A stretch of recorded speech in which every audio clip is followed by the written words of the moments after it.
come out of Belzhar. Please.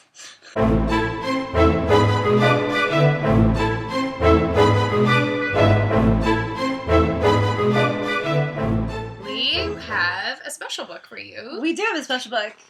And maybe we should be very careful about our spoilers. I think we will be extra careful about our spoilers this book. Because this book is not out yet. It is our first book that we have as an arc. No, we were not given it by the publisher, so we got it from a very kind nefarious fairy. We got a very kind fairy. We had a very kind fairy who gave us a book. So we're reading Belzhar by Meg Wolitzer. Is this her first YA book? I think this is her first YA book. You may know her if you read adult literature from the interesting... Grown-up real lit. Please. Yes, please.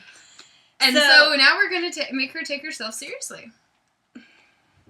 In the YA space. An emotional trauma. First love lost kind of thing. And, yeah. Keep going! I'll get there. Okay. And she becomes non-functional and depressed, and her parents, in an effort to try to get her back on track, send her to a special boarding school for a trial semester. And she gets picked for a class called Special Topics in English, which is not really special topics in English at all, is it? It's kind of a special... I mean, it's all about Sylvia Plath. So, I mean, it's kind of like a special topics in English. They study one author throughout the entire semester, apparently, and apparently weird things happen in this class. Weird things do happen in this class because they're supposed to look out for each other. And those weird things happen to revolve around little red journals that they're given that help them... that take them to a place that they term Belzhar, that helps them sort of deal with their trauma. A childish play off of Belzhar. In Belzhar, strange things happen, and it's kind of catharsis for whatever particular trauma the members of this class have experienced. And, but it's not quite what you would expect. It doesn't occur the way you would expect it, and it doesn't occur for the reasons you would expect. Although, it ends in a way that we kind of did expect. Yeah. Which... How can we do this without spoilers? Okay.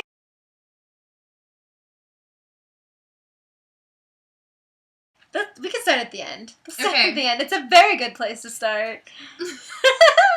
Okay, so... Trope alert? This is not Girl in the Hands of Fate. This is what is your term for this one? This girl. Second book? This is my term that I call second book slump. So I read a lot of trilogies, and in trilogies they sort of all follow what I call the Twilight model, which kind of was made popular by Twilight, which is in the second book, the boy leaves after giving the girl her sexual awakening. Well, no, they don't have sex in Twilight. That's not a part of it. Sometimes it's a part of it, but sometimes it's just deeply felt love. Okay, keep going. All the feelings. So you have the first book where they fall in love, and in the second book, the boy leaves. Usually because it's better for the girl if he leaves. And the girl falls into a deep depression because, oh my god, the boy isn't there anymore. She then befriends boy B, who sort of like fills in, sort of, the boy who left, boy A. This is the girl who can't get over the guy that she lost. This is not just your second book slump, but this is like the dude changed her sexual awakening with the dude changed her so much that she is fundamentally unable to function without him. But no, I think that's the staple of second book slump. Like the fact that something so radical as love has happened, and usually sex, Stephanie Meyer being the exception, has happened in book one, that the absence of boy in book two leaves them completely desolated. I mean, literally... Because it's all about the the boy turning you into a person. Right. The boy is your fairy godmother. Well, the boy isn't just your fairy godmother. The boy essentially is the part of you that makes you interesting, because no girl is really that interesting to sustain a series until she's been fundamentally changed by a boy. So Jam doesn't know how to function because she was been fundamentally changed by a boy, and suddenly he's gone, and suddenly she doesn't feel any reason to live because she doesn't think she's interesting without him. Because she's not. I mean, you could also say... She is... Okay, true. She is also very young. So, very young girls are often not very interesting because... I mean, they are probably... I was quite interesting as I mean that in a particular way. They don't know who they are yet. They will have the most vibrant inner lives, but they haven't figured out how to communicate that to the outside world and how to make that mesh with their social personalities. And so they'll often just be blank slates and go with whatever. Mm-hmm. Now, that's not every teenage girl. Thank God. But that's a large portion of the teenage girl population. So, that said, I think it's interesting that she isn't allowed to recover from her boy on her own. She recovers from her boy with another boy. She does. She fills in gap with another magical penis. Another magical penis. It's gotta be part of mean, but that's because that's the only way YA can solve female problems. I mean, if you look at it, the only way to solve a female issue, whether they're depressed, whether they've become a symbol for a revolution and suddenly need something to happen to them, the only way to solve it is to plug in boy and solve for X. The girl is basically an outlet, and he turns the lights on. The girl is basically just the shell to encapsulate romance. That a girl is not worth anything unless she's in a relationship. In case you haven't got it, these are all vagina metaphors. Whoa. Okay. We're the incubator for worlds. We don't actually... We generate life only when boys exist in our lives. There's a character in this book that we should comment on, and I'm going to let Gretchen take the mic.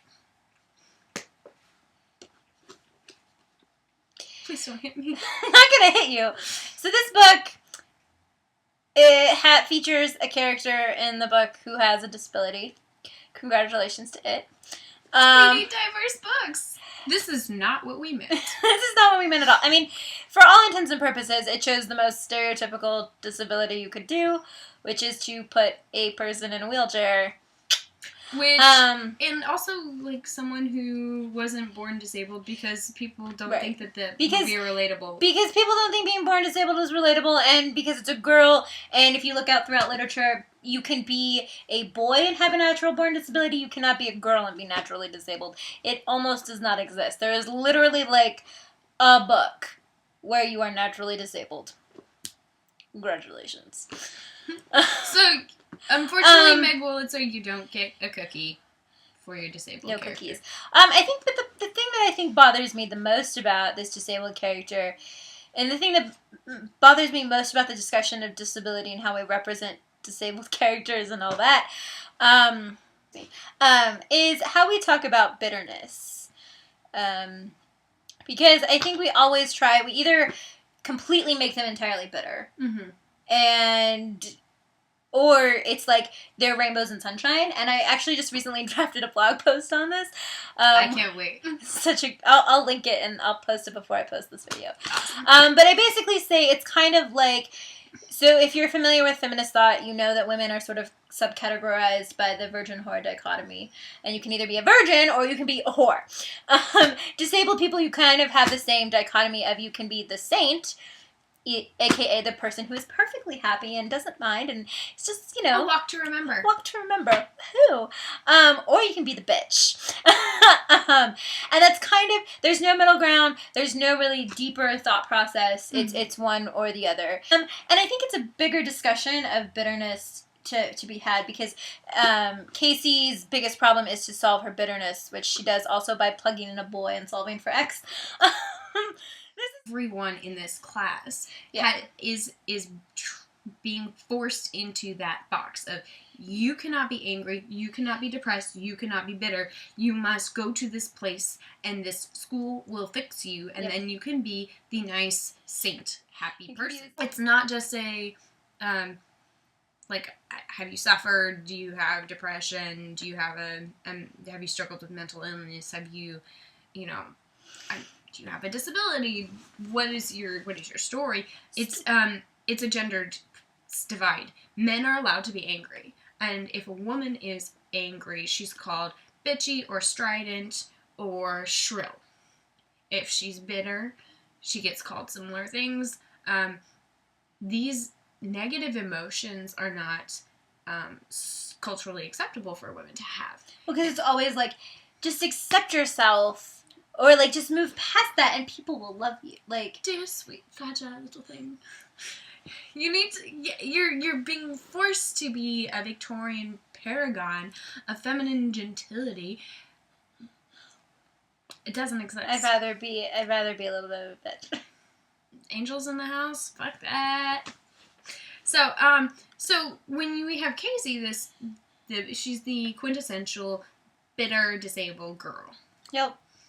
And there's nothing new about her. There's nothing fresh. I mean, I thought there was some nuance in there where she makes a comment like, "Do you think anyone's gonna want to date me in this chair?" Which I was like, that's actually a comment I've said, and the responses were completely spot on with the responses I get. I would say though, so it was nice to have that. It was nice to have that, but then it was completely like scrubbed clean. It was completely scrubbed clean because it was like, oh, look at this boy, he suddenly wants to date you, and it was like, see, look, we proved you wrong. You don't need to be bitter, dear. That's not how the world works. I hate to tell you that. Trust me, I've been here 25 years, and I have been single all of those years. So, this, I think that brings me to, like, the bigger problem I had with this. I loved the plot device. I loved the concept. I love the writing. Oh my gosh, the writing is beautiful. I just ate this book up with a spoon. But the characters got scrubbed clean. Everyone was clean. But that, I feel like... And the teacher... Okay, Spoilers! The teacher should have experienced a trauma, and she didn't. Yeah. The teacher had no backstory. This teacher was a Deus Ex Machina. Well, I mean, the whole plot device at the end fell apart because the plot device itself became a Deus Ex Machina. Yeah. Like, the plot device served... Like, the journal just had no backstory, had no relevance. It needed a backstory. It was awesome. It was awesome, and it needed more than just, like, I found this in a box in a shop. The end. The end. And I wrestled with this book more than I did, because it was really original and innovative and interesting, and I wanted... It was such an interesting concept that fell victim to flat characters and a scrubbed ending. I think what it is that she probably doesn't think that her audience is able to deal with it. Oh, I think they can. And see, that's the thing. Teenagers can deal with messier books than adults can. Oh, yeah. They deal with shit that most adults don't have to deal with on a day-to-day basis. Yeah. And they are in the middle of figuring out their sexuality and hormones and school, and they haven't even decided what they want to be with their lives yet. Like, they don't have things figured out, and they've got... get this book from your local library when it comes out. Borrow a copy from us. Borrow a copy from us. If this was our copy to give away, we'd raffle it off for 100 viewers. Oh, guys, we have more than 100 viewers. Ah! Thank you. We love you. We love you all. Yeah. All of your squishies. We would love to hear a little bit about you and what your favorite book is. Yeah. So go ahead and comment, tell us, email us, write us, call us. Join us next week. We're going to be reading We Were Liars by e.lockhart.